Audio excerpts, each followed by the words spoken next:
So yun mga paps, kamusta ang lahat? This is me, Takbo Pogi Motovlog. For today's video nga mga paps ay may paprank tayong kaibigan natin dahil matagal lang humihingi sa atin ng sticker to. Kaya ito, binalikan ko lang saglit at ito, pupuntahan na natin. Kung nakikita nyo yung naglalakad na yan, siya yung paprank natin mga paps. Let's go! Excuse me. Yun niya agad tayo nakilala dito dahil naka-helmet tayo.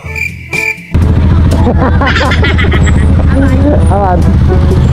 Okay, ganun. Ha? Gamit ako na. Sino yan? Ay. Hindi mo na-traffic na ako.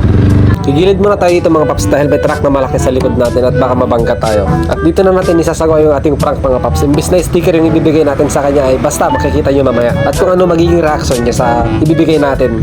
Dito ay pagkahinto kaya nagkwentuhan muna kami at nagkamustahan dahil matagal niya raw ako hindi nakita dito sa Isabela. Marami raw siya kinamarites sa akin. Tinanong niya ako dito kung saan ako nanggaling at sinabi kong nanggaling ako sa Quirino. Pauwi na rin ako dito sa Santiago. At heto na yung pagkakataon na humingi siya ng sticker sa atin. Kaya iba yung ibibigay natin sa kanya mga paps. No. Pinapili ko pa siya dito kung anong gusto niya, pink or blue. At sabi niya parehas daw. Wala yung blue na po.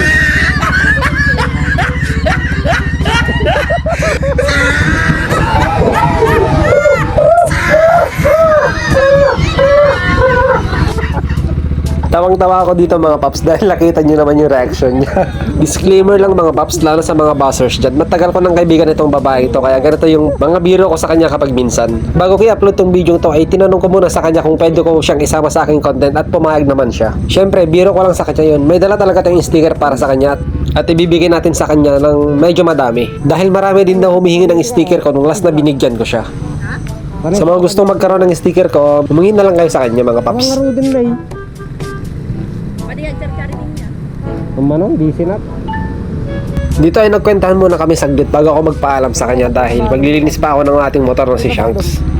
Arbora ka. Pinukat ta. Sige ka na. Text time ton.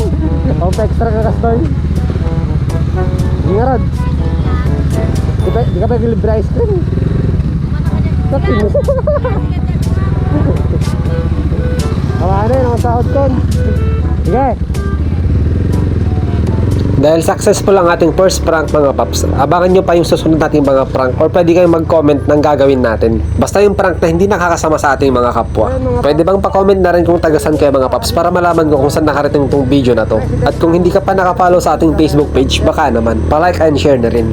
Paano mga paps, dito ko muna tatapusin ang ating vlog. Keep safe and ride safe always. Yun ang pinaka-importante. See you in my next vlog. Ingat!